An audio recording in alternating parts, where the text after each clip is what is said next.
अखण्डमण्डलाकारं व्याप्तं येन चराचरं तत्पदं दर्शितं येन तस्मै श्रीगुरवे नमः।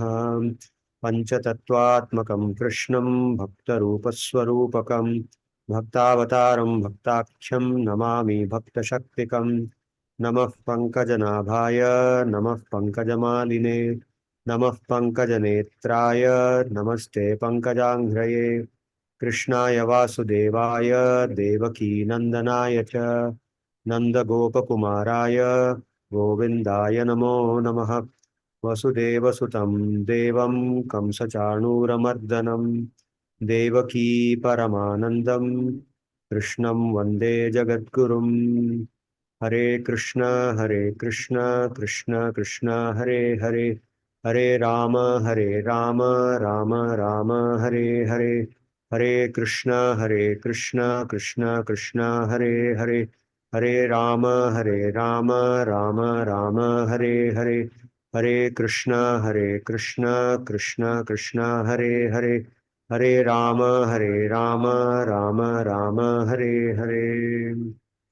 नमस्सर्वेभ्यो सर्वेषां कृते स्वागतम्. So we are now in the middle of the 11th chapter. You are standing on the ground, your friend has been talking to you, and you're seeing an extraordinary display of light and sound. You're not able to make sense of what is happening. You're completely awed by that vision. So that is the situation of Arjuna when he sees his friend showing him some spectacular display of different things which he never imagined could be his friend's form. So Krishna is showing the Vishwarupa to Arjuna, and Arjuna is completely in awe. He is bewildered, he is confused. So in that state, we heard in the last session, we listened to 12 shlokas in which Arjuna describes what he is seeing. He's seeing the form having several faces, several mouths, crowns, garlands, perfume, dazzling light, extraordinary brilliance, which cannot be compared to anything else. So he's seeing all this, and now in today's session, we will do 14 more shlokas in which Arjuna continues to describe what he's seeing. And as he sees the form, his awe, initially he's awed, but now that awe turns into fear, and it turns into terror, it turns into horror. So we will see all that happening. So we are now going to do the 21st shloka of the 11th chapter of Bhagavad Gita. Arjuna is speaking. Arjuna says, Amihitva surasangha vishanti kechid bhitah pranjalayo घृणन्ति स्वस्तीति युक्त्वा महर्षि सिद्ध संगाः स्तुवन्ति त्वां स्तुतिभिः पुष्कलाभिः. Amihitva surasangaha vishanti. Ami means these surasangaha, these groups of divine personalities like the devas. Different types of divine personalities he will name now, but broadly speaking, they are all called the devas. So Ami means these groups of different types of devas. Twa or Twam, both mean the same in Sanskrit. Twa vishanti, they are all approaching you. They are all approaching you and they are coming towards you. And among them, Kechid Bhitaha. Kechid means some of them are frightened. Bhitaha, frightened and in fear. Pranjalayo Grinanti. Pranjali. Pranjali means Anjali or Pranjali is a similar meaning word. Means they are folding their palms together, holding their palms joined like this. This is called Anjali. We say Pranam in Hindi. So this form of holding the hands is called Anjali or Pranjali. Pranjalayo Grinanti. So these devas are holding their hands like this and they are looking at you and they are entering towards you. Swasti iti yuktva maharshi siddha sangaha. And there are so many great sages. They are also watching and witnessing this and they are uttering swasti. The word swasti in Sanskrit is uttered to mean let everything be well. Okay, to wish well, to wish something happens for the good, to wish auspiciousness. We utter swasti. So swasti iti uktva maharshi siddha sangha. So these maharshis are uttering swasti, swasti, swasti. And maharshis and siddhas. Okay, Siddhas refers to a certain class of beings whose level of spiritual consciousness is greater than that of human beings. Okay, so they are also somewhere in between the human beings, the Manushyas and the Devas. So Maharshis and Siddhas, they are somewhat comparable creatures. So they are all uttering swasti, swasti, swasti. And stuvanti tvam stutibihi pushkalabihi. Stuti, we know, means praise. Okay, stutis are verses or words of praise. Stutibihi pushkala. Pushkala means in Sanskrit that which is excellent, the best. Pushkala, pushkalaha, pushkala. So pushkalabihi stutibihi, with the best praises, with the best shlokas of praise, glorification. With that, what are they doing? Stuvanti, they are glorifying you. They are glorifying you with the best verses and words of praise. Amihitva surasangaha vishanti. Amihitva surasangaha vishanti. Kechid bhitaha pranjalayo grinanti. Swasti iti yuktva maharshis siddha sanghaha. Stuvanti tvam stutibihi pushkalabhi. Hosts of divine personalities, the Devas, approach you for refuge. And out of fear, some respectfully offer Anjali to you with their palms joined. Groups of great sages, Maharshis, and the beings known as the Siddhas, they utter swasti and glorify you with exceptional verses of praise.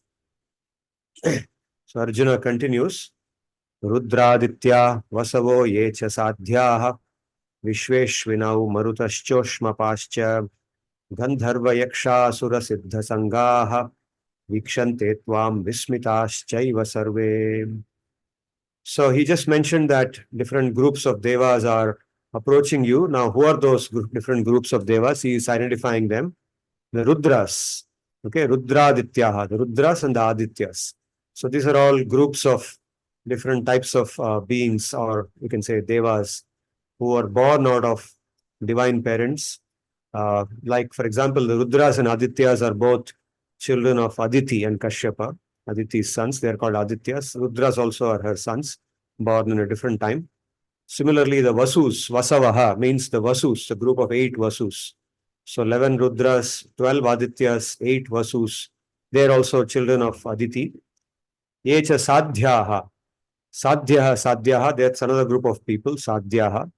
Vishve, Vishveshvina, Vishwaha, Ashvina. Vishwa refers to the Vishve Devas. There is one group of Devas called Vishve Devas. They have certain functions.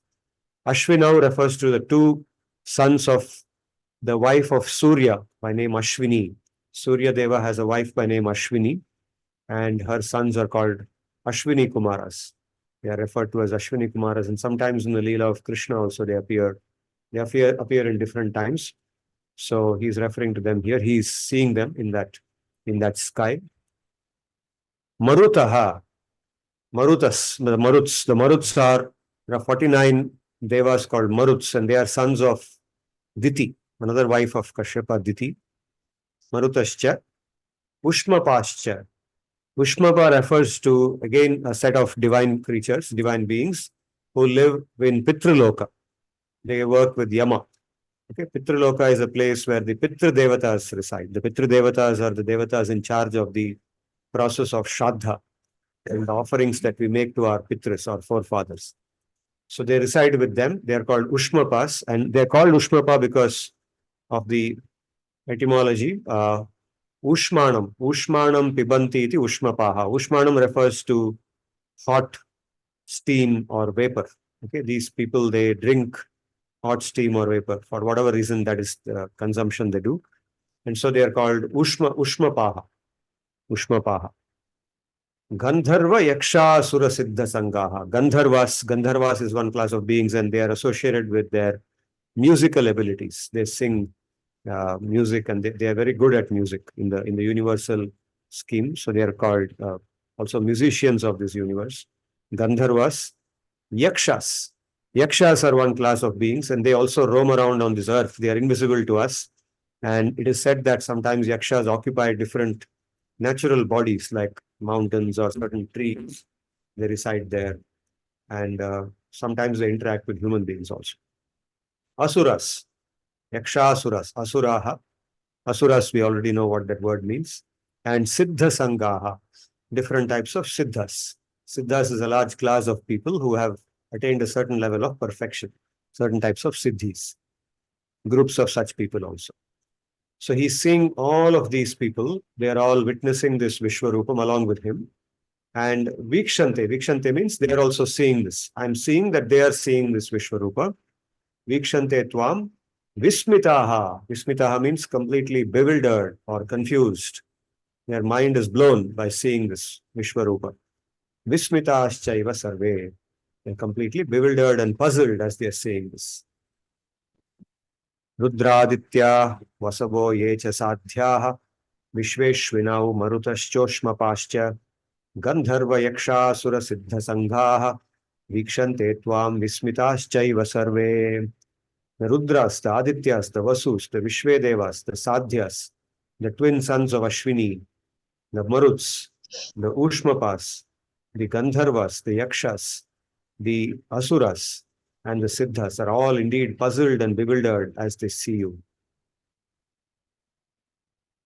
Rupam Mahatte Bahuvaktra Netram Mahabaho Bahubahurupadam Bahudaram Bahudanshra Karalam Drishtva Loka Pravyatithasthathaham. He continues to describe Rupam Mahat. Your form is great. Mahat means huge, expansive. Bahuvaktra Netram. It has so many Vaktram faces, so many faces, and Netram, eyes. So many faces and so many eyes I am seeing.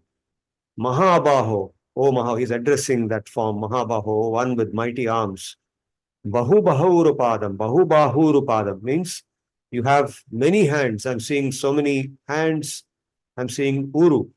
Uru means this one. Uruhu is the thighs and the feet. Padam means the feet. Bahu, hands, thighs, and feet. Okay, hands and limbs, hands, thighs, and feet. So I'm seeing so many faces, so many eyes, so many hands, so many thighs, so many feet. Bahudaram.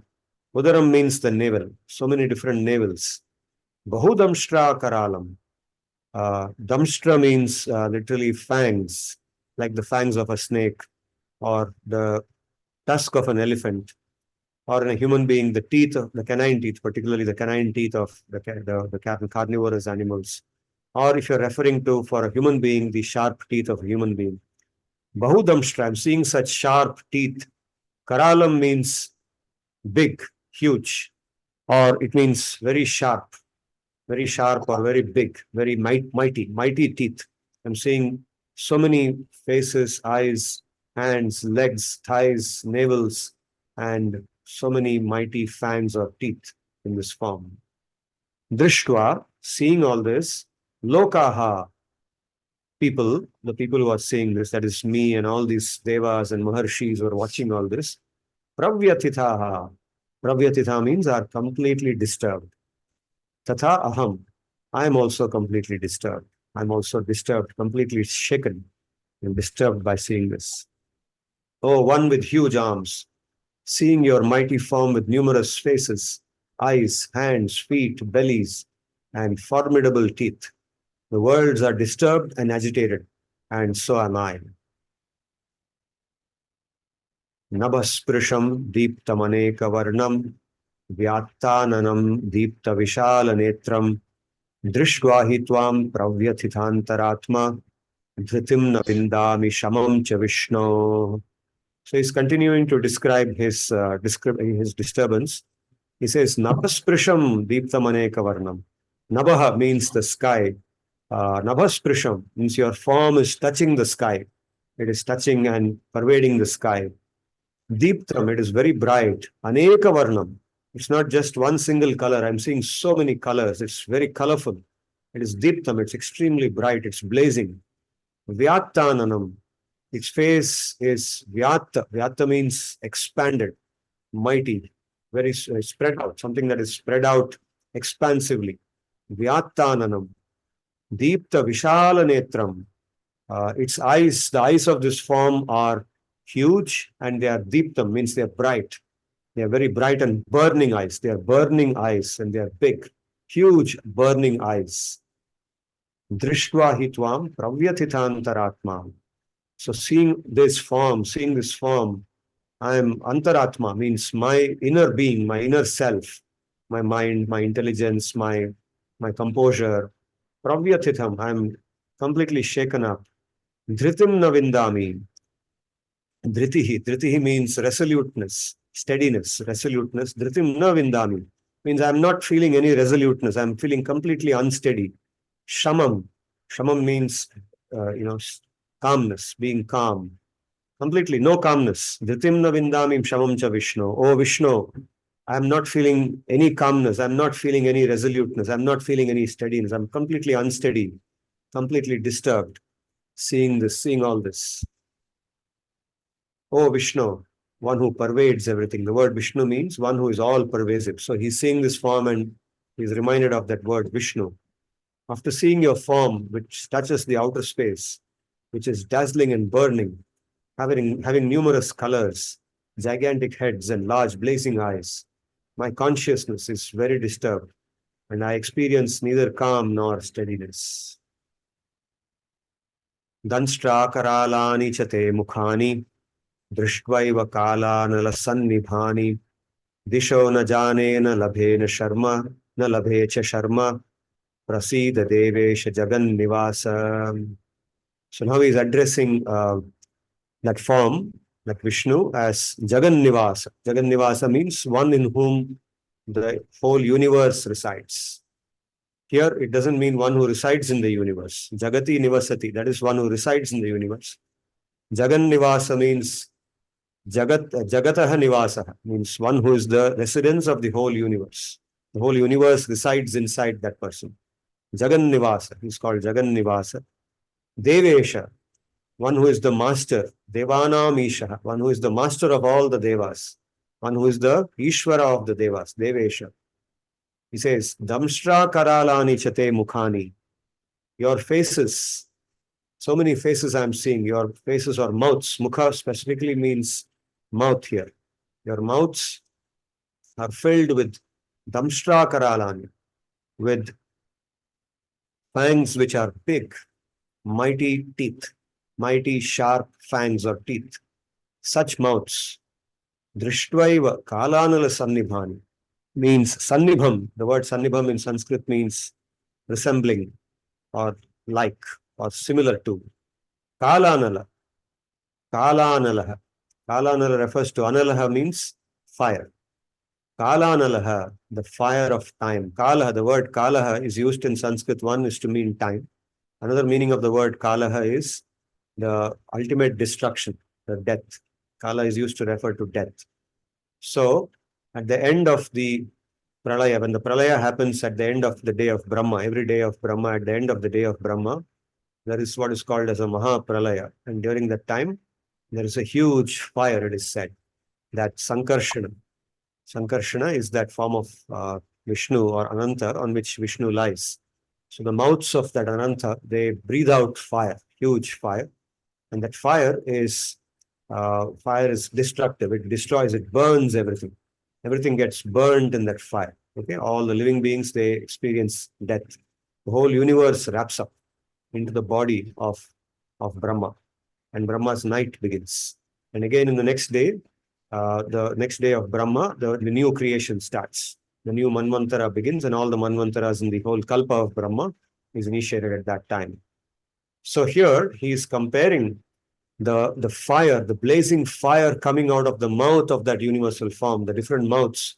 So many mouths he's seeing, they're blazing, they're breathing out fire. Fire is coming out of them amid the sharp teeth.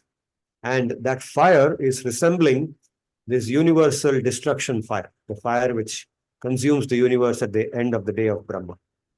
He's comparing that. And he says, Drishtva eva disho na jane na lebhe cha sharma, na labhe cha sharma. Disho na jane na labhe cha sharma. He says, I'm not able to make out, my sense of direction is gone. I'm disoriented. Okay? So what happens when we are disoriented? Sometimes human beings, we become disoriented. One of the situations in which human beings become disoriented is when, for example, when somebody consumes alcohol. or they consume some drugs, strong drugs like cocaine or LSD or something like that, then they get disoriented. They can't make out top and bottom. They can't make out right side, left side. Everything looks confusing. Directions are not visible. Okay, that's one time. Okay, even when they are not intoxicated like that, let's say they are undergoing some medication. At that time also, they become disoriented because of the medication until they come out of the effect of that medicine. Another instance when disorientation happens is, let's say, you experience zero gravity. Okay, for example, astronauts, when they are undergoing training, they are put through certain tests in which their bodies are put through zero gravity. For example, they are taken to a very tall structure and they're in a controlled manner, they are dropped from there. So they experience a free fall, what is called a free fall. And during free fall, there is a sense of zero gravity. You don't experience the normal force of gravity you experience now. You experience weightlessness. And during that time, because we are not used to that weightlessness normally, we experience disorientation. We forget, we are not able to make out what is top and what is bottom. Both top and bottom look alike. And that is an experience that astronauts also have in space, right? Top and bottom are equal at that point of time. So, Disho na jane, I am completely disoriented. I'm not able to make out, my sense of direction has gone. Na labhecha sharma. Sharma means happiness or peace, normal sense of joy. Okay, normally Arjuna is a joyous person. He feels contentment, he's happy. And now that happiness is gone. Na labhecha sharma. I'm not able to obtain that normal happiness which I feel, which I usually feel. And so he's saying, Prasida. Prasida means, please be kind to me. Please show me your kindness. Please save me from this situation. Please take me out. Please be kind to me. Please be gracious to me. Please be merciful to me. Oh Devesha. Oh Jagan Nivasa. Okay. Damshtra karalani chate mukhani. Drishtvaiva kalanala sannibhani. Disho na janena labhecha sharma. Prasida Devesha Jagan Nivasa. Your mouths, having large, formidable teeth, resemble the all-consuming fire at the time of universal destruction. After seeing them, I am unable to comprehend the directions and feel no happiness. O Devesha, the Lord of the Devas, O Jagan Nivasa, one in whom the universe resides, please be kind to me. Ami chatvam dhritarashtrasya putraha sarve sahaiva vanipala sangaihi Bhishmo drona suta putras tathasau sahasmadiyairapi yodh mukhyaihi. So this shloka and the next shloka should be read together, but first I will explain what this shloka says. He says, Ami, these, the word Ami means these, Chatvam Dhritarashtrasya putraha. So whom is he referring to when he says these? First, he is referring to the sons of Dhritarashtra, Dhritarashtrasya putraha. So he's seeing all the sons of Dhritarashtra there in the sky. Survey, all of them, not just one or two of them like Duryodhana or Dushasana, but all the 100 of them. Sahaiva, along with Avanipala Sangai, along with groups of the kings, Avanipalaha. Avani means this Mother Earth, another name for Bhumi, Prithvi, Avani. Prithvi is also called Avani. Avanipalaha. Avanipala refers to one who protects Bhumi. And that is a king. A king in general is called Avanipala. Avanipala Sangaihi, groups of kings. So along with the sons of all the 100 sons of Dhritarashtra, I'm seeing so many groups of the kings who are supporting them in this war, the Kaurava side, all the kings on the Kaurava side. And I'm also seeing Bhishma, Drona, I'm seeing Drona, Sutaputraha. Who is Sutaputra? Karna, the son of the Suta, right? Karna. Sutaputraha, Tatha Asau, Tatha, this Sutaputra, this son of Karna. That's how they used to address him. The Pandavas rarely called him Karna. They used to call him son of a Suta, right? Because that's how he was brought up. Although he's their own brother, they don't know it. So they address him as Sutaputra. Saha, along with Asmadiyahirapi. I am also seeing people of my side there. Not only all these people on the other side, Asmadiyahirapi Yodhamukhyahi, all my prominent kings on my side. Okay, they're also there. I'm seeing all of them also. The kings who are supporting me in this war. all the sons of Dhritarashtra, along with the hosts of kings, including Bhishma, Drona, Karna, as well as the prominent fighters on our side. Now it continues to the next shloka. Vaktrani te tvaramana vishanti. Vaktrani te tvaramana vishanti. Damshra karalani bhayanakani. Kechid vilagnaha dashanantareshu. Sandrishyante churnitairuttamangai. Sandrishyante churnitairuttamangai. So all these people I'm seeing, Vaktrani te tvaramanaha vishanti. Vaktrani means the faces or the mouths. Te, your faces. Tvaramanaha means hastily. Vishanti, they are entering. I see them entering your mouths. What kind of mouths? Damshra karalani, the same word he is using again. Again and again he is using the same phrase, and it is said that repetition is not a defect. Okay, for a scholar it's considered defective to repeat the same phrase again and again. But now, in a confused state, it is said it's not a defect. When somebody is totally confused and bewildered, when they repeat the same thing, they are forgiven for that. So these faces which are filled with sharp, large teeth, bhayanakani, fearsome, these fearsome teeth, they are entering those teeth. Kechid vilagnaha. Vilagnaha means stuck. I'm seeing some of these people whom I just mentioned, they are stuck in those teeth. Dashanantareshu. Dashana means the teeth. Dashanantareshu means in between the teeth.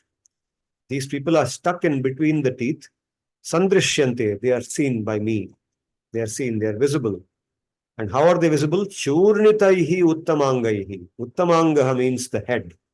Churnitam, powdered. I'm seeing them stuck in your teeth with their heads powdered. Their heads are being powdered by your teeth. So effectively, Vaktrani te tvaramana vishanti damshtra karalani bhayanakani kechidvilagnaha dashanantareshu sandrishyante churnitairuttamangai. So all these warriors that I just described are hastily, forcibly, as if something is sucking them like a magnet. They're forcibly entering your teeth, fearsome large teeth, and some of them are stuck in between those teeth, and I'm seeing their heads powdered, completely powdered. All these people whom I was just talking to a few days back, they were all my relatives, friends. All of them I'm seeing now in this condition. Enter your mouths with fearsome large sharp teeth in great haste. Some are seen stuck in the space between your teeth, their heads powdered.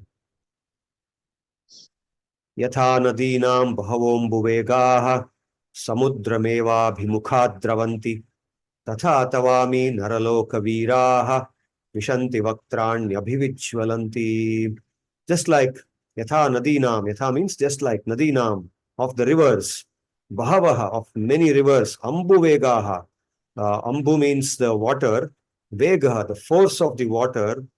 However forceful, you see rivers sometimes in spate, they're very forcefully flowing. You see waterfalls falling with a huge amount of force.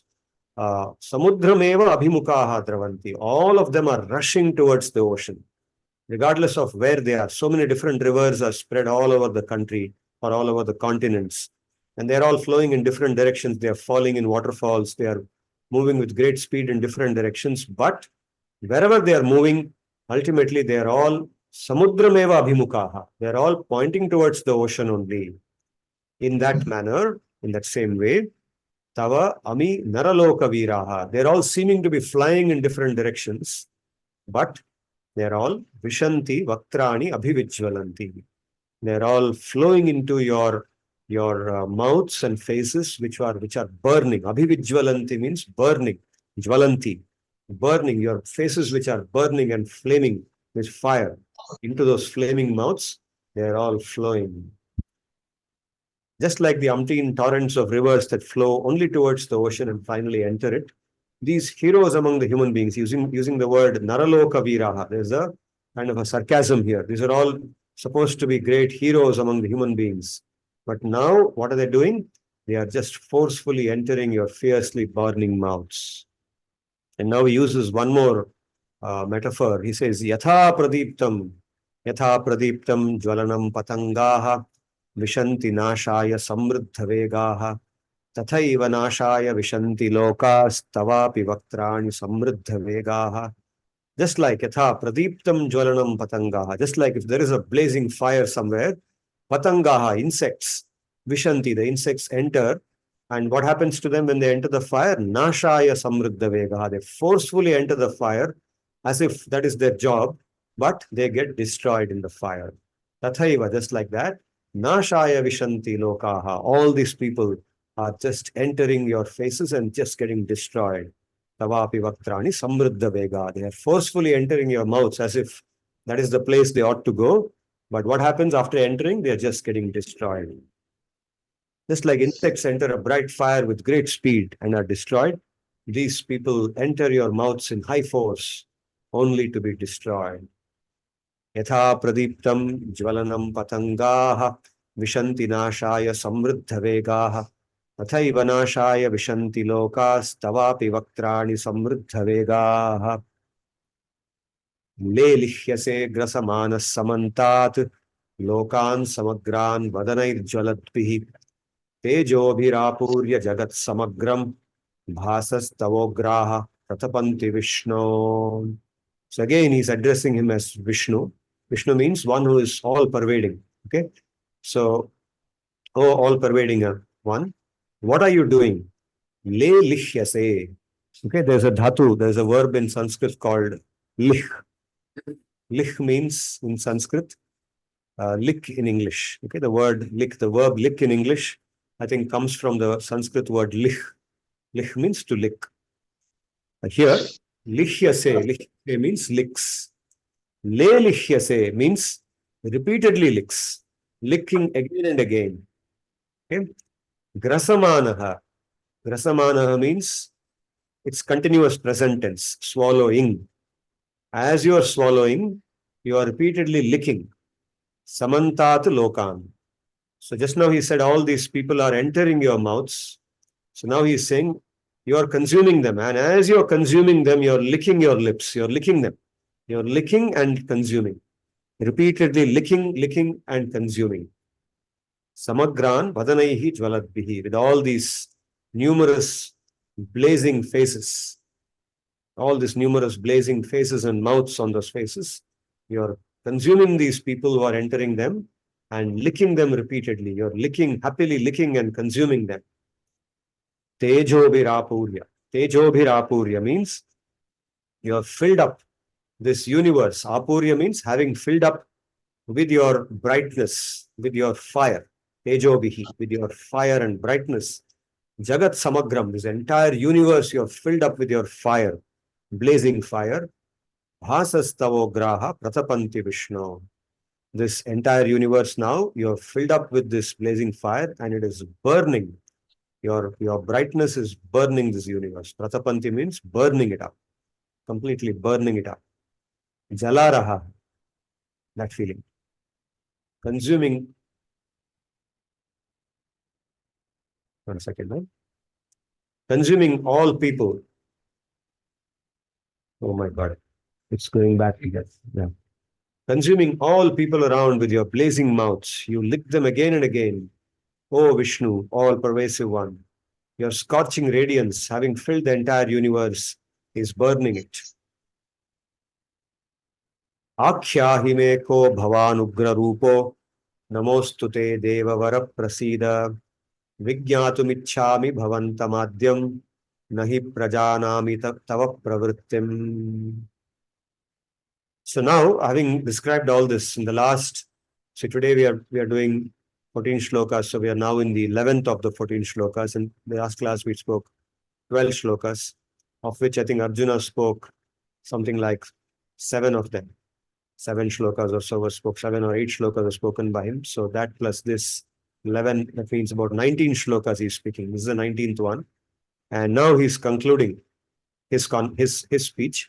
And he's like, I'm totally lost. I'm totally confused. So he says, Akhyahi me, please tell me. Akhyahi means tell.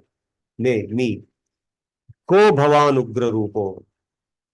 Who are you? Who is this mighty, this aggressive? Ugra means aggressive or ferocious. This ferocious form. Who are you? Who are you in this ferocious form? He says, please tell me, who is this ferocious form? Namostu te devavara prasida. Namostu, namahastu means I respect you, I bow down to you. Namostu, bow down to you. Devavara, oh, greatest of the Devas. Prasida, please be kind to me with your compassion, with kindness. Please tell me, who are you? Vijñātum ichchāmi. I wish to know. Vijñātum ichchāmi means I wish to know. Please tell me. Bhavantam Adyam. I wish to know you. Bhavantam Adyam. Adyam means your origin, your original source of this form. I wish to know you from your origin.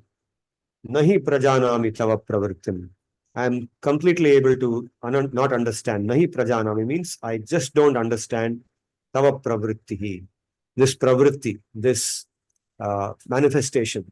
I am unable to understand this manifestation or your purpose. Pravritti can also mean the purpose with which you have manifested, your pravritti. So the purpose and this manifestation, I am just unable to understand. I'm just not able to make sense. Please tell me who you, this angry form, are. O foremost among the divine beings, Devas, my reverence unto you, please be kind to me. I desire to know your origin. I do not understand your manifestation at all. Okay, so Arjuna concludes his talk like this. He's totally lost. And he's now just giving himself to that form. Okay, then Bhagavan responds to him. So how does Bhagavan respond? He says, Shri Bhagavan Uvacha, Kalosmi Loka Kshayakrit Pravruddho, Lokan Samahartumiha Pravrittaha, Rite Pitvana Bhavishyanti Sarve, Yeva Sthitah Pratyanikeshu Yodhaha. So Shri Bhagavan is now speaking. Okay, now you asked me to show you this form. I've shown you. You did not believe me when I told you that I have all the splendor, everything belongs to me, everything is mine, and I pervade this universe. You seem to doubt it, and you asked me to show you. Now I've showed you. Okay, now I'll explain to you who I am. He's saying, Kalo asmi. I am Kala. Okay, Kala means, like I said earlier, Kala, one meaning of Kala is time, universal time. Another meaning is death. So you can see both these meanings are coming together here. Kalo asmi, Loka Kshayakrit Pravriddaha. So Loka Kshayakrit, Loka Kshayaha. Kshayaha means the death or destruction. Loka Kshayakrit means the one who destroys this entire universe. I am that Kala, that time. So time is one which brings about the death of everything, the destruction of everything. I am that universal time, that universal death, which brings about the destruction of everything. Pravriddaha, I have manifested like that. Pravriddaha means that which has grown. I have expanded. That is my expansion. This expansion that you are seeing of mine, this manifestation, is that. Lokan samahartumiha pravrittaha. Pravrittaha. I have come here. Lokan samahartum. Samaharanam. Samaharanam means what? The destruction, the finishing, the closure. To completely destroy everything here. That is why I have come here.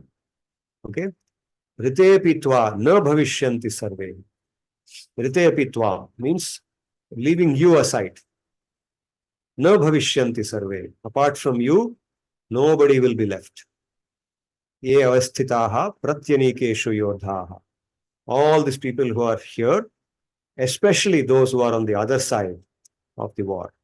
Those people who are on the other side, especially them. Apart from you, nobody here will be left. Particularly the people I'm targeting are those on the other side. Nobody will be left here, he says. Of course, when he says you to Arjuna, he is not only referring to Arjuna in particular, he is referring to all the 5 Pandavas. Arjuna for him means all the 5 Pandavas. Apart from these 5 Pandavas, nobody will survive, he says. Of course, eventually, it is said that some people survived the Kurukshetra war. And among the prominent people, okay, 11 people survived. 5 of them are the Pandavas and 6 others survived, which included Kripacharya and a few people like that. So a few people survived and continued. Kritavarma, there was a person by name Kritavarma, he survived. So Ashwathama survived the war. So 11 people survived the war. 5 of them Pandavas and 6 others survived. Okay, so Shri Bhagavan Uvacha. Kalosmi loka kshayakrit pravriddho lokan samahartumiva pravrittaha rite pitvana bhavishyanti sarve eva stitah pratyanikeshu yodhaha.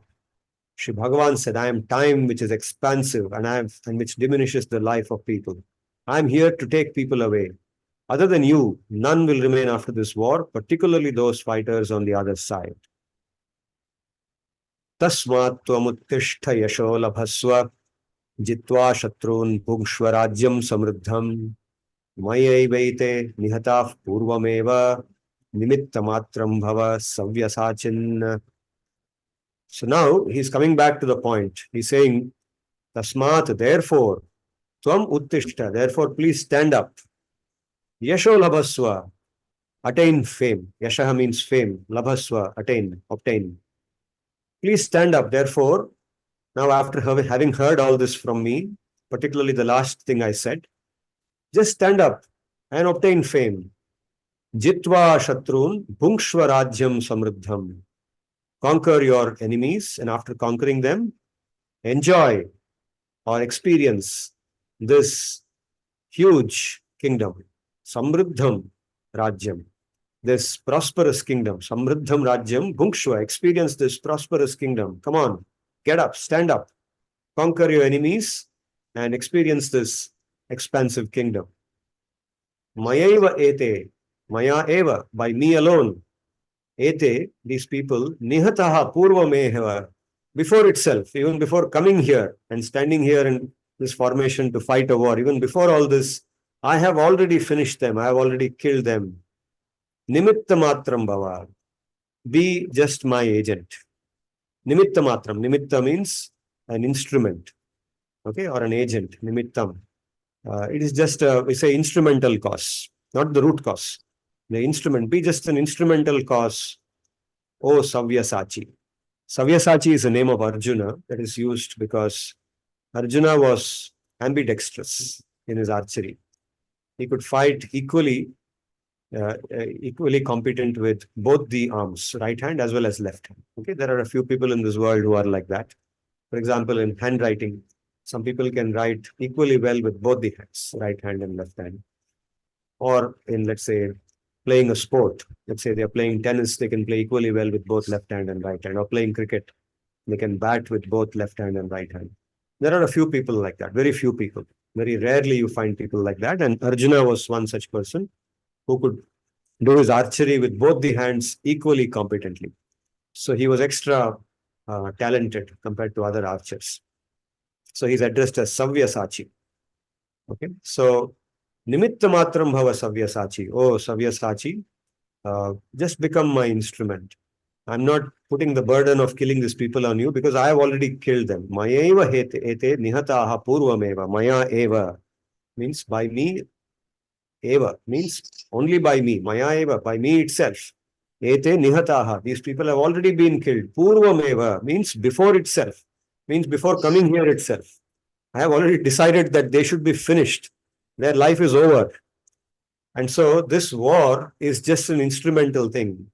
I didn't want to say all this. I didn't want to say all these things because if I said all this, nobody will come here. Right? So I wanted this war to happen so that people will talk about this war. They won't say Krishna came here and killed them. Right? That I'm telling you because you are my bhakta. I already told you, yada yada hi dharmasya glanir bhavati bharata. Abhyuttanam adharmasya tadatmanam shajamyaham paritranaya sadhunam vinashaya cha dushkritam dharma samstapanarthaya sambhavami yuge yuge. These things I already told you and you know. And so now the fact that these people are adharmis is well known to you, it's known to me. And so there is no surprise that these people already have died by my arrangement. And so don't think that you're the one I'm asking you to get up and fight because I'm depending on you to kill them. I'm not depending on you at all. I've already killed them. But from the point of view of this world, it should look like you are killing them. And because you are a Kshatriya, it's your job to kill them. Your job is to fight, establish Dharma. You're supposed to be protecting Dharma as a Kshatriya. So I want you to get that fame. Yasho Labhasva means I want you, my bhakta, to become famous. I don't want that fame. I'm using you as an instrument so that you will be in the front. I will be only your charioteer. People will say, "Arey, wo to Sarathi tha yaar, Arjun ne mara usko." That is what I want to hear. I don't want to hear that Krishna killed them. Right? So only you will know it. So Yasho Labhasva. This is Krishna's nature. This is Krishna's nature. He works from the backside. In the front, he will put other people like his bhaktas, the sadhus. The sadhus will get praised and they will be happy. Right? That's what he wants to see. So he says, Tasmat Muttishta Yasholabhaswa. Tasmat Muttishta Yasholabhaswa. Jitva Shatrun Bhukshva Rajyam Samruddham. Maya iva ete nihataf purvameva nimittamatram bhavasavyasachin. Therefore, please rise and obtain fame, conquer your enemies and enjoy a prosperous kingdom. Oh, Savyasachi Arjuna, these people have been killed by me earlier itself, so be just my instrument. Dronancha Bhishmancha Jayadrathancha Karnan Tathanyanapi Yodhaviran Maya Hatanstvam Jahima Vyatishta Yudhyasva Jeta Sirane Sapatnan. So he is also further giving him assurance. He says, don't be afraid, if at all there is any fear in you. Actually, Arjuna, even before, did not have any fear. He was only concerned that I have to face such big warriors. I have to, I know I can do it if I put up my mind, but I have to put in a lot of effort to kill these people. It's not going to be an easy job. I can do it, but I have to really work hard. But I'll be able to do it. Arjuna's state of mind is like that. He's not fearful in the sense he's not like somebody who's like, shaken by seeing these people. But now Krishna says, don't even have that much anxiety that you have to face a mighty challenge. Dronam cha Bhishmam cha Jayadratham cha Karnan Tathanyanapi. Means Drona, Bhishma, Jayadratha, Karna, and all the other great warriors who have any substance in them. Yodha Viran, Maya Hatan, Tvam Jahima Vyatishta. They already have been killed by me. Jahima Vyatishta. Now, Jahi word means you kill them. He says, they already have been killed by me. Then Jahi means you kill. So isn't there a contradiction? No. He says, you demonstrate the act of killing. You perform the act of killing. I have already killed them. Okay. So you are only an actor in my hands. You just enact it out. Ma Vyatishta. Ma Vyatishta means just give up all fear and anxiety. Any kind of worry you had that you have to face a mighty challenge. That fear also now you leave.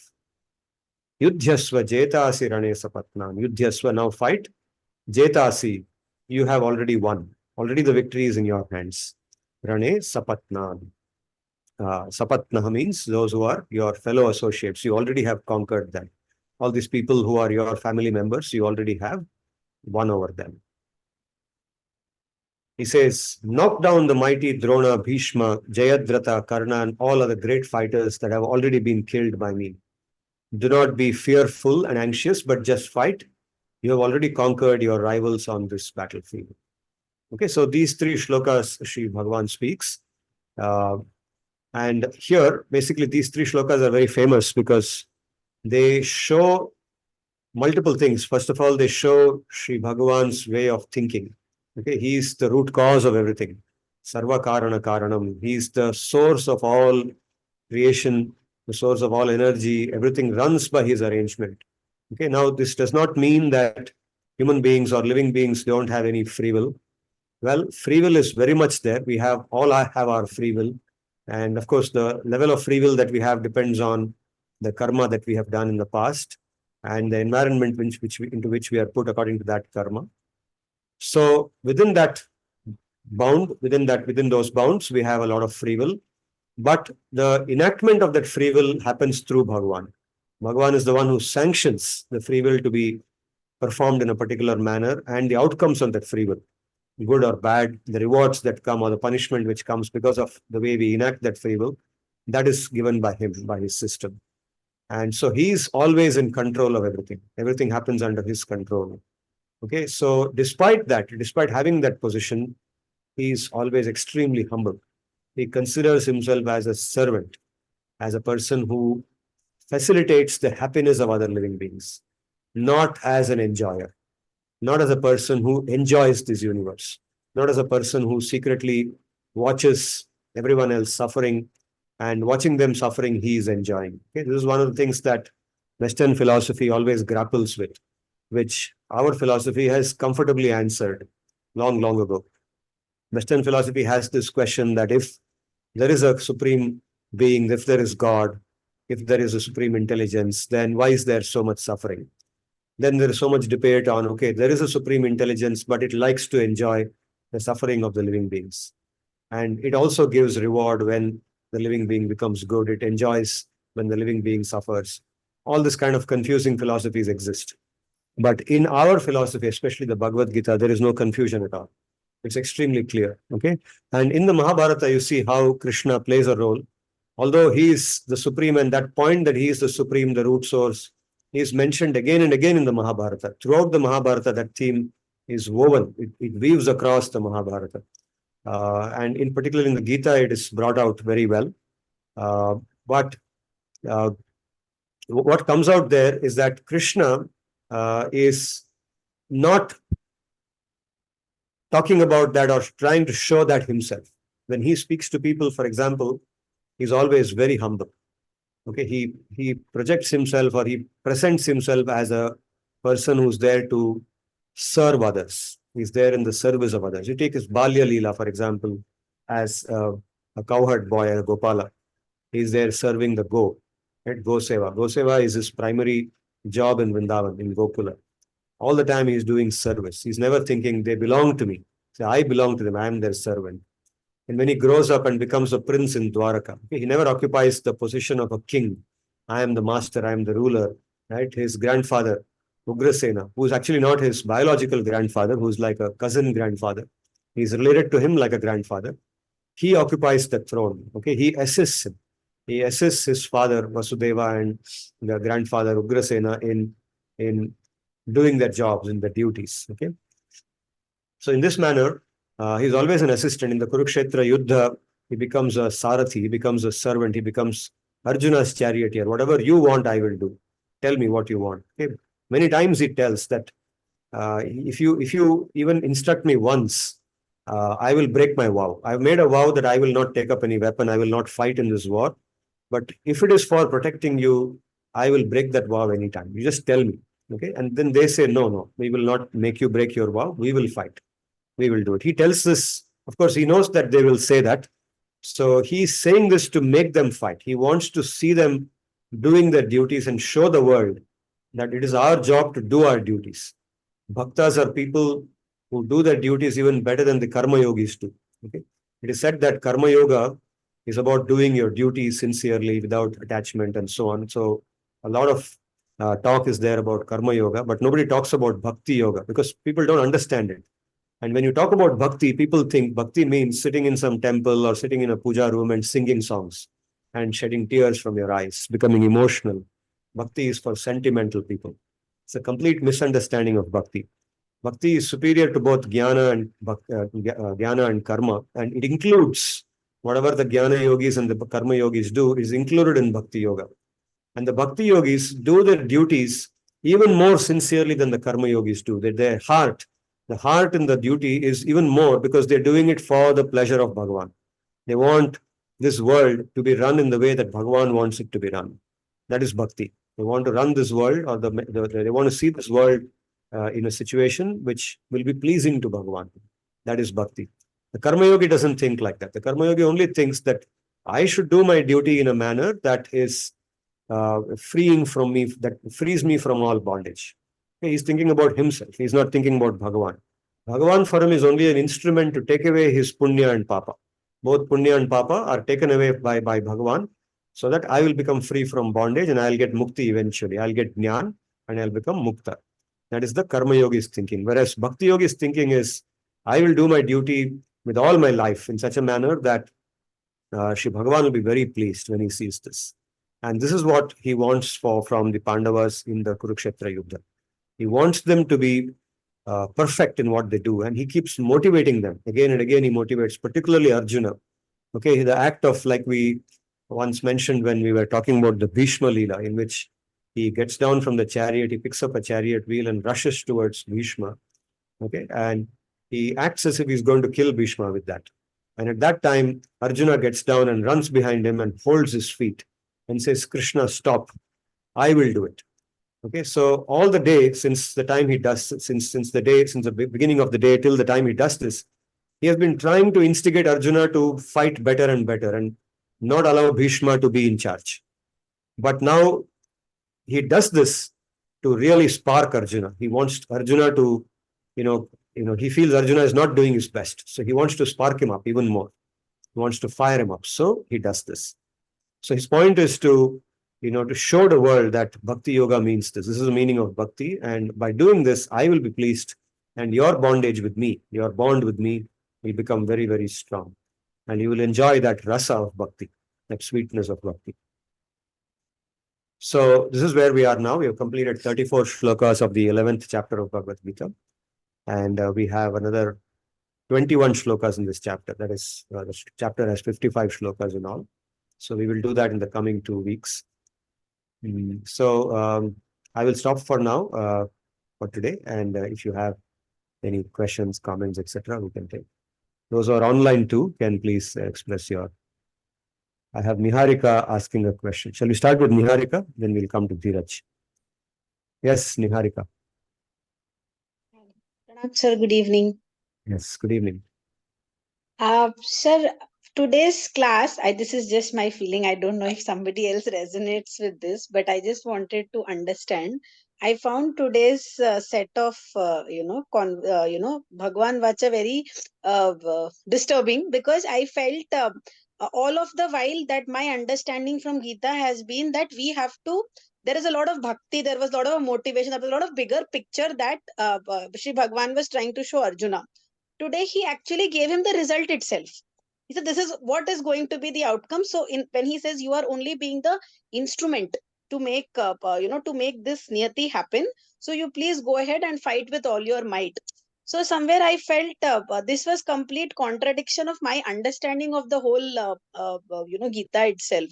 So if you can explain this a little, why did Shri Bhagwan tell him the outcome?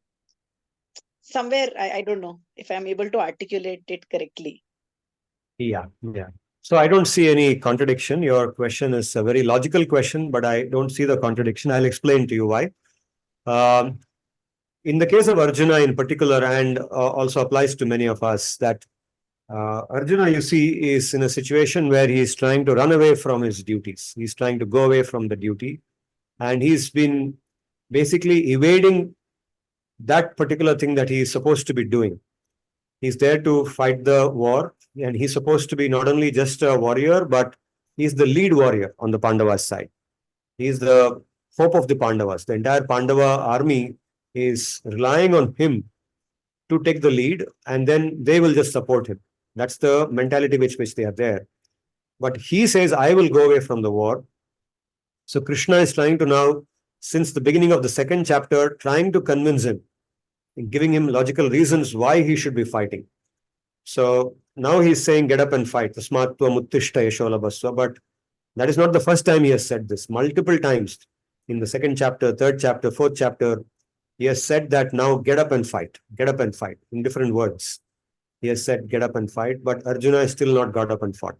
Okay. And there is also one more fine point there, that Arjuna is not the perfect disciple. Sometimes in Gita interpretations, you will see some sadhus, they describe Arjuna as the perfect disciple of Bhagwan, because he said, I'm surrendering to you. I take your refuge. In the beginning, in the second chapter, he says, I'm taking your refuge. Tvam sharanam prapadye. He says, accept me as your disciple and teach me what I should do. So that is the mood with which we should go to Bhagwan.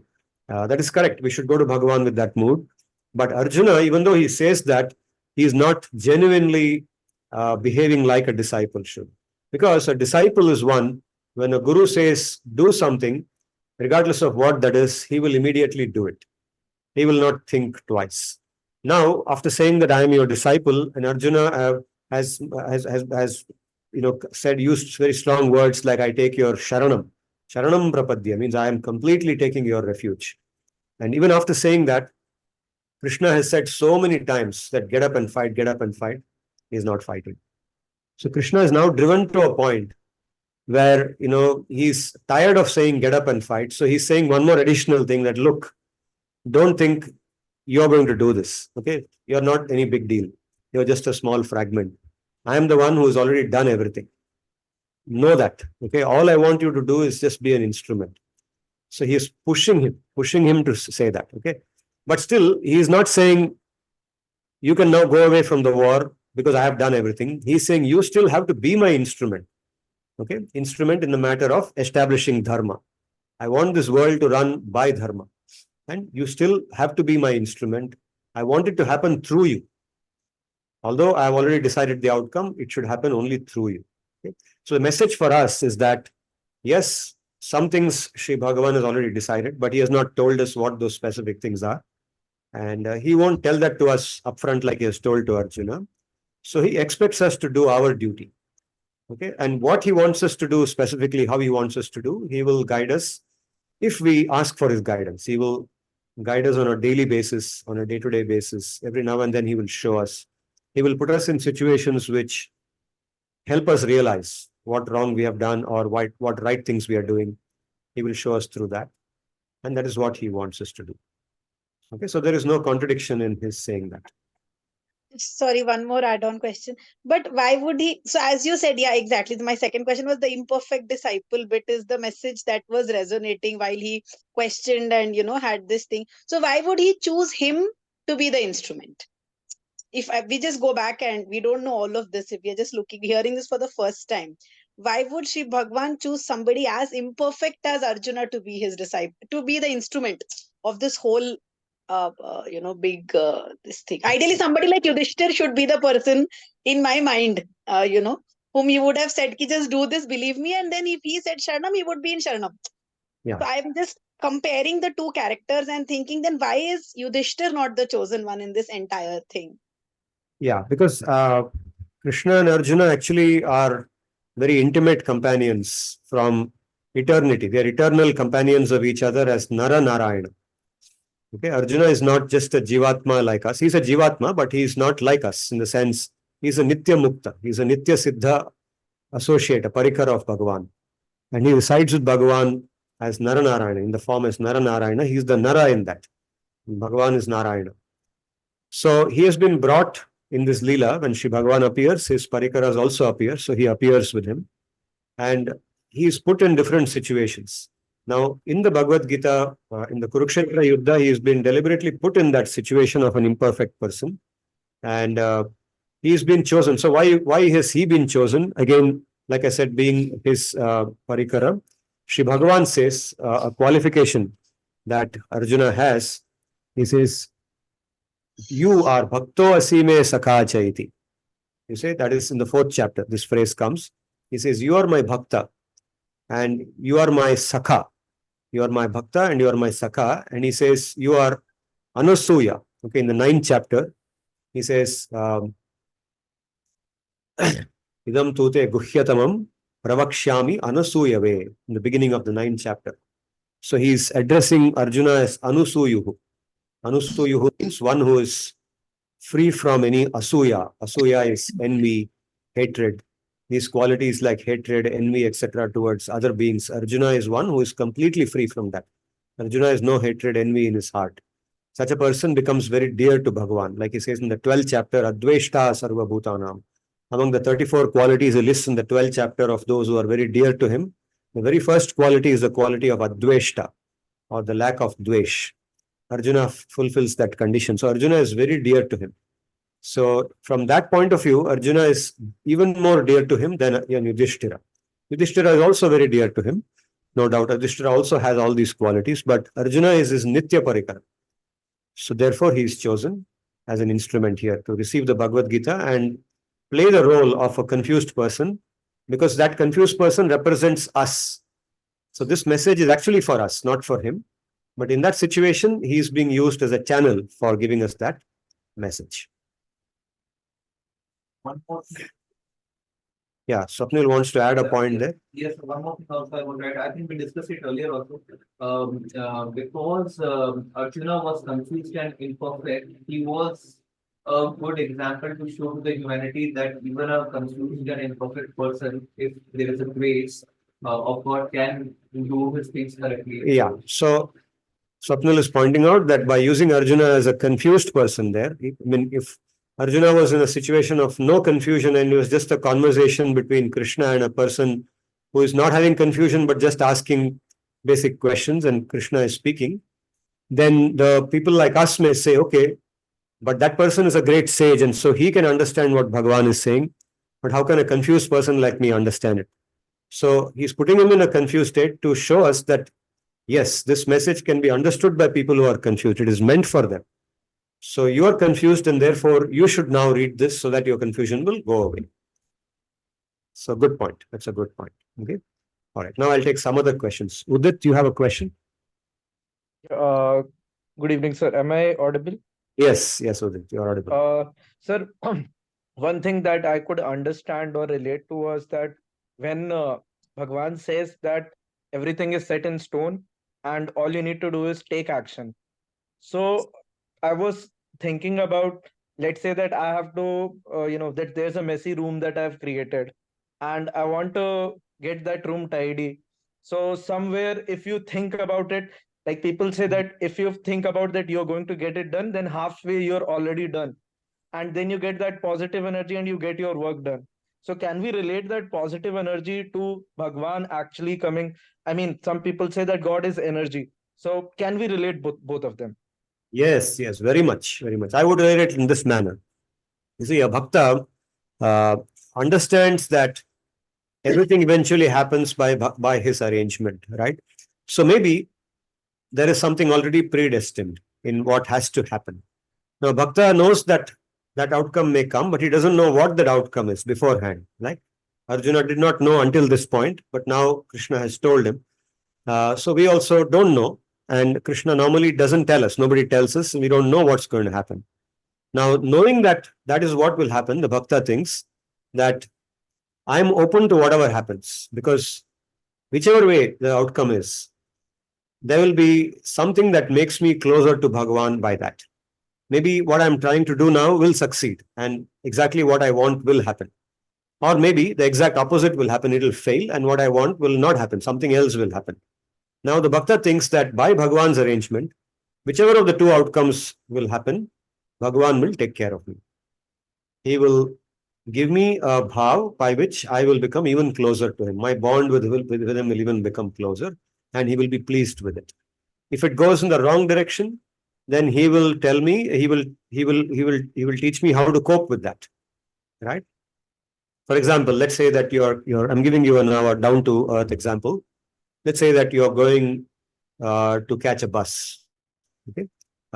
You're going to the bus stand, you're on the way to the bus stand in a auto rickshaw or something, and the bus stand is a few kilometers away, and the bus is supposed to leave at some time, let's say 8:30 in the evening, and it's now 8 o'clock, and the auto is moving towards the bus stand, and by normal circumstances, the auto will reach by another 10 minutes, and then you'll have 20 minutes time to go and board the bus. So all is well, but suddenly your auto enters a traffic jam. Okay, and you think that maybe the traffic jam with the signal or something, maybe another 2 minutes the signal will clear. But then as it goes on, you realize that no, the signal is not clearing. And it's taking 3 minutes, 4 minutes, 5 minutes, 6 minutes, and you're looking at your watch. It's getting closer and closer to 8:30. And then you are now developing the fear that what will happen? 8:30, the bus will leave because it's a government bus and they're not going to wait beyond 8:30. So what will happen if I don't reach? You're thinking like, should I call the conductor? Should I do this? Should I do that? And time is going on. It's now 8:20. The auto has not moved forward.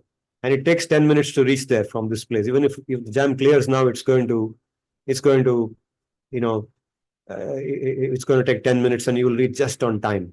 And suddenly the jam starts clearing. And then you think, okay, now I'll probably reach.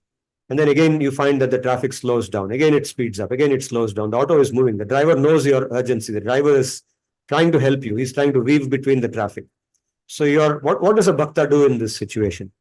Now, the bhakta doesn't think. Bhakti does not mean the thinking that, okay, because I'm a bhakta, I should not miss the bus. Bhagavan will arrange that the bus will be waiting for me. I will catch the bus. This is not the way a bhakta thinks. How the bhakta thinks is, of course, he will be hoping. The bhakta will still hope that by some divine arrangement, the bus will be there when I reach, or I will reach before the bus leaves. He will hope for the best. He will still hope for the positive outcome. But in his mind, in his heart, the negative outcome is also a possibility. And he thinks that if that has to happen, let it happen. If I have to miss the bus, let me miss the bus. And then Bhagavan will give me the intelligence to deal with the situation and work out whatever alternative, whatever discomfort and misery I have to go through because of missing the bus is because of what I have done in the past. Something that Bhagavan wants me to experience, let me experience it and he will guide me. He will show me how to come out of it. But I will never stop thinking about him. I will keep asking him, I will keep requesting him to guide me what I should do, regardless of whether I catch the bus or I miss the bus. This is the Sir, thinking. by that, like the example that you gave, by that logic, can we say a Jugadu person is more closer to God because they would be like that, "Ko jugaad kar lenge, we'll, even if the bus leaves, we'll do something." So there would be two types of people, most probably. One would be the panicky ones who would probably say, "Ki, I want to reach there, otherwise things will go haphazard." And the other ones will probably say that, "Okay, even if the bus is not there, we'll do something." So are those the kind of people who would be closer to God? Can we say that? No, not necessary. What you're referring to is a person who is a Jugadu by his trait. Right, right. Well, the example I gave is not of a person who's a Jugadu by trade. The example I gave is of a person who is a normal, person who is well planned, who plans everything properly, attends to things the way they should be done, does things the way they should be done, Okay. but knows in the back of his mind that if things go wrong, Hmm. things not go the right way that I think they should go. Hmm. He is also aware that things can go wrong, and he is prepared to face both outcomes. Okay. Just like the Pandavas, when they suddenly had to face this, this battle of this game of dice, they were asked to play, and they knew, Yudhishthira knew that something is going to now go wrong.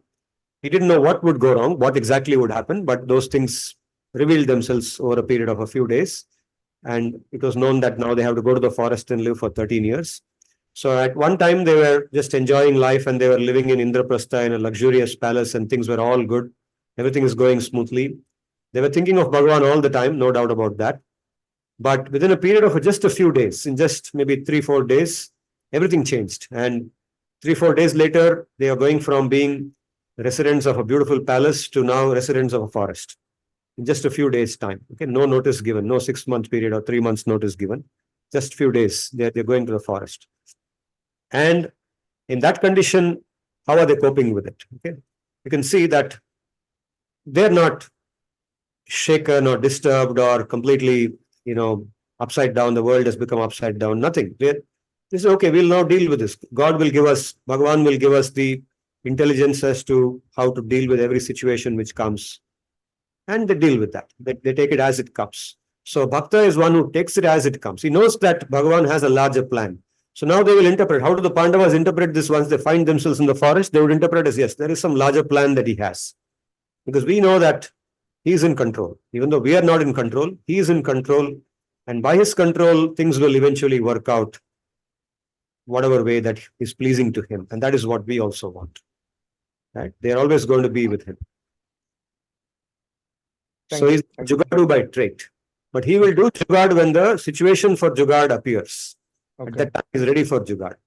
Be ready for every situation. Ready for every situation. Yes. Okay. So Bhakti teaches you to be ready for Jugad when it has to be done. Okay. But you don't become a Jugadu by your default condition. Okay. Thank you, sir.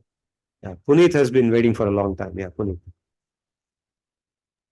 Yes, sir. I want to ask on the one side, all the arrangement in the world is planned by the Bhagwan. And on the other side, there is a free will. Now, I want to ask where is the line which differentiate these two? Since I am doing PhD, you are taking Gita classes. Is this a free will or a pre-arrangement by the God?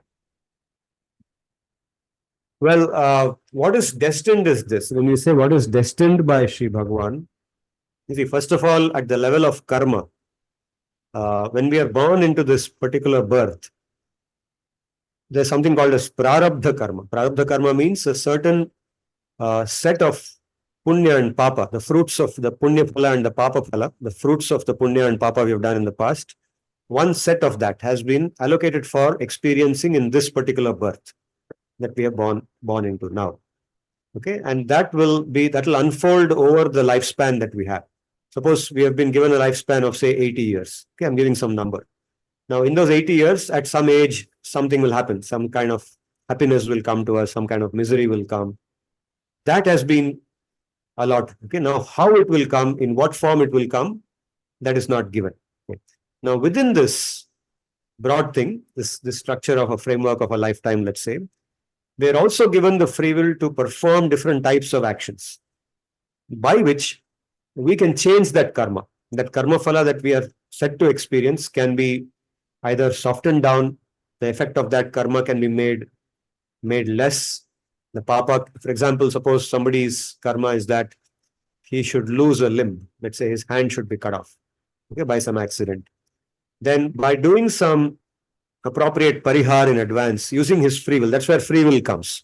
The free will allows him to do that parihar, that sadhana, some sadhana, by which the effect of that losing the hand will come down to maybe a cut on the finger. Okay, he will get a cut when he is chopping some vegetables, his finger will get cut and some bleeding will happen. With that much suffering, the larger suffering has been avoided through exercise of free will in the proper manner, right? So within the larger framework of the destiny, there is also free will interacting, which can change destiny, which can change what destiny happens, okay, what destiny is meant to.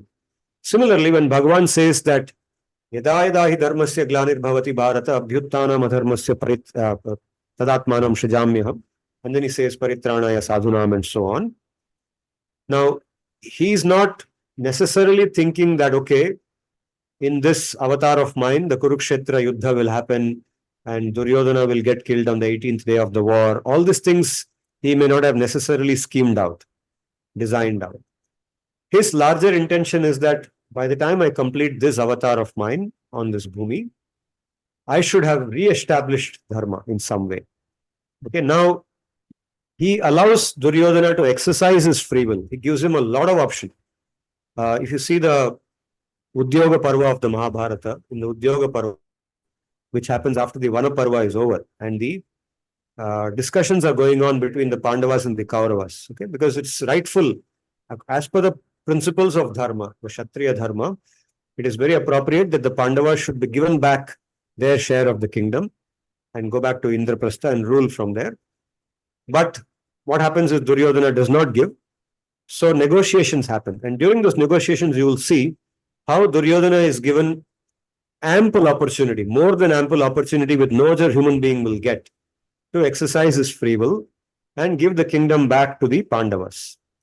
So that free will, if it is given, for example, if Duryodhana decided that, okay, now I understood what Bhishma is saying, I understood what Drona is saying, understood what my father Dhritarashtra is saying, and eventually Krishna himself comes, and Krishna goes to the extreme extent of showing him a part of his Vishwarupa in trying to convince him that, look, I am not an ordinary human being that you think I am. Okay. In fact, even before Krishna comes, Bhishma has told him that. Bhishma has told Duryodhana that Krishna is not an ordinary human being. He is Bhagavan himself. Dhritarashtra has told him. Dhritarashtra has told him that he is not an ordinary human being. He is the supreme person. Please give him that respect and please treat him and listen to what he is saying. He's been given so much opportunity. Finally, Krishna also shows him the Vishwarupa and tries to convince him. So Krishna has not pre-decided that Duryodhana will not agree to what he's saying. Krishna is hoping that Duryodhana will exercise the free will and agree to give the Pandavas their kingdom back. And if Duryodhana did that, then the Kurukshetra war will not happen, which is what Krishna wants. He also doesn't want the Kurukshetra war to happen. You understood? Similarly, if you're doing your PhD or I'm doing whatever I'm doing, he wants certain things for us, good for us, and in different ways he gives us guidance from inside. Okay, we don't have the level of adhikar. Okay, we don't have the adhikar by which he will stand in front of us and talk to us, like the way he's doing with even Duryodhana. But he guides us through these things like Gita and through the words of sadhus and so on, which we are able to access and read. And through our inner conscience, we hear our own voice, Antarvani. We should learn how to listen to our own voice after hearing the Gita, and we find guidance coming through that. And through that, our free will can be exercised, by which we can do what is pleasing to him and what becomes dharma. That means larger picture is decided by the God, but the small directions are given to the man for his or her free will. Yes, by free will, our destiny can be changed. So we should keep that in mind, that by appropriately exercising our free will, what has been destined for us can be changed. Right? Will change. You follow? Thank you. Yeah. Dheeraj, yes. Sir, was war the only solution left in this situation? Because like the motive was clear, the intent was clear that Dharma need to be established. But like war ultimately led to a lot of destruction for the common folk, Yes. who might not be Adharmis or who were not actually fighting like on. But was there any other way Dharma would have been established? If the only outcome needed to be like to punish the other enemies, like was there not any other way? Yeah. So that's what the whole Mahabharata is debating over. Many places they say that the war should be avoided at all costs. And eventually they reach the conclusion that the war cannot be avoided. Because that is the only way that if the war was not fought, then the Pandavas would never come to the throne. The Pandavas would have to continue living in the forest because he refused to allow them even to come back and stay with them, right? He would not probably even accept them if, for example, theoretically speaking, if the Pandavas or somebody told Duryodhana that, okay, they will now become your servants, treat them as your naukar, they will live in your palace, give them a room to live and they will stay and eat. Even that he would feel insecure. Duryodhana was so insecure in their presence that he wanted to see them dead. He tried many ways to eliminate them, which didn't work. So he would have continued to try that. The war was not there, then he would have, not allowed them to come to the kingdom and reside anywhere in the kingdom, but kept them in the forest and then sent people to kill them in some way. Would have kept trying it again and again. But like it was like the ego of just one person, Duryodhana, Yes. conquer the throne. And at many instances, like we came across when he was like he was in that situation that he would go and kill Duryodhana. There were like 2 or 3 such situations. Like that would have been a act solution to reestablish the throne in the favor of Dharma. Yes. Without the entire destruction of the. Yeah. So if Bhagavan allowed that, see, his question is, why didn't he allow Bhima to go and kill Duryodhana just like that? Okay, Yudhishthira stops him. Bhima wants to do it. Bhima is all the time, all the 13 years, he is thinking of that only. When can I get to kill all these 100 people? They've already taken a vow. Now, why can't he just allow, why can't Krishna just tell Bhima, okay, now you go. Now the 13 years are over, just go to the palace and pull them out one by one and finish them off. No, Bhima can do that. He's capable of doing that. But he doesn't want it to happen that way because he wants to demonstrate that my bhaktas follow the process, the correct process. This is the process to do it. Dharma. So, yes, the Dharma Yuddha. That's called the Dharma Yuddha. A war has been fought, just like between scholars. Just like when you submit a paper for review, the editor may like your paper. Okay, the editor may think, wow, this is a great paper. But the editor, even though he thinks it's a great paper, he doesn't want to directly publish it. He wants to show that he's following a process. So he will send it to reviewers who will review it, allow the reviewers to give critical comments, allow the author to respond to those comments, and hope that the author will convince the reviewers and eventually they will recommend publication. Similarly, in a court case. So even take the way that the Ayodhya, I mean, let's take a real practical case, the way the Ayodhya thing was eventually settled.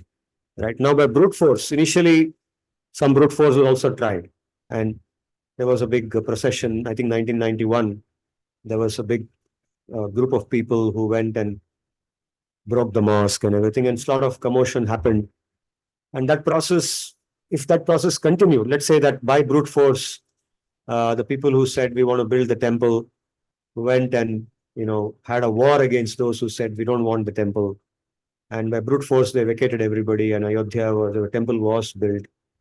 Then forever, it would be talked about that this temple carries with it a black mark, because it was built at the cost of killing so many people and so much harm was done, damage was done. But now what happened? Eventually, the way it was built, it went through a court legal process. So we don't know, but we can guess that probably the politicians and the lawyers and the judges and everybody had some confidential discussions. It was decided that the parties on the other side will be given a separate land, and the whole thing will be done in a process which is legally accepted to the whole country and to the world which is watching.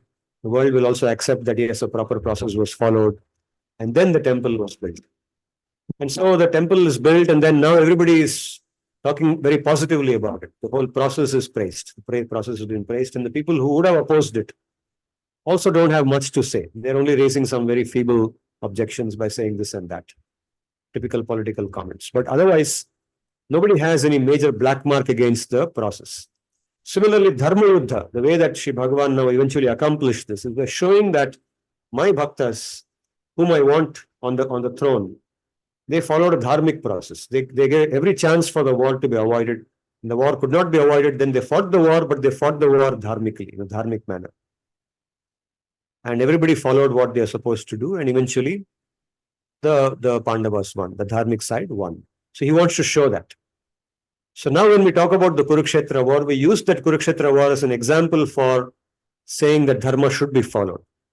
But if it was not done that way, then if Bhima went and killed them, then today we wouldn't talk about Bhima in that positive manner. But there could have been like a legal setup where the Pandavas, they could have fought just against the Dhritarashtra, like instead of having the entire, like, the nation. But this was the process at that time. The Dharma Yuddha was the process by which it could have been just those 5 Pandavas and the 100 Kauravas, right? But they were not willing to do that. The 100 Kauravas wouldn't agree to do that. They would bring, it would not work out. Practically, it is not possible to do that. Just like if I ask somebody to write a paper, that person may say, sir, this paper for a FT50 journal, I cannot write on my own. I need to have 3 collaborators. I need to have a foreign collaborator. I need to have so and so on my co-author list. Only then, with their help only, I can write this paper. So the Kauravas will say, we can't take the Pandavas on without the help of all the things. We will ensure that the Pandavas are eliminated by taking the help of all the kings we have. Similarly, if the Kauravas have all of those people on their side, the Pandavas will say, obviously, we 5 alone, why should we take? We will also involve all the others. And in any case, the Dharma Yuddha, being a legal process, a proper ethical process, ensures that anybody who dies in the Dharma Yuddha will go to Swargaloka. He is not vanquished. Their Papa Karma is burnt in that process. Because it's an act of dharma. Fighting in a Dharma Yuddha is an act of dharma. Because it's an act of dharma, it gives them the punya to go to Swargaloka. So they all get birth in Swargaloka. They're all born in Swargaloka afterwards. So having a Dharma Yuddha, yes, it created a huge loss of population. But eventually the Pandavas were established and they took charge of the country. And they brought dharma back. And if you see the kingdom, the way it was ruled after Yudhishthira came, again dharma was predominant. For several generations, including Parikshit, Janamejaya.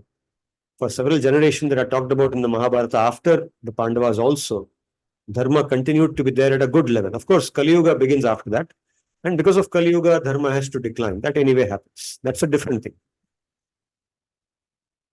So from the larger perspective, the war turned out to be the only thing possible.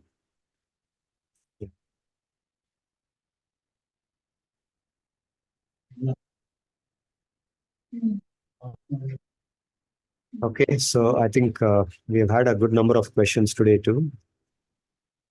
Anyone else has anything to ask? Good. No, sir, nothing. Okay, so if there's nothing further, then we can close for today. I'll go back to the screen. Pranam, sir. Pranam, Mataji.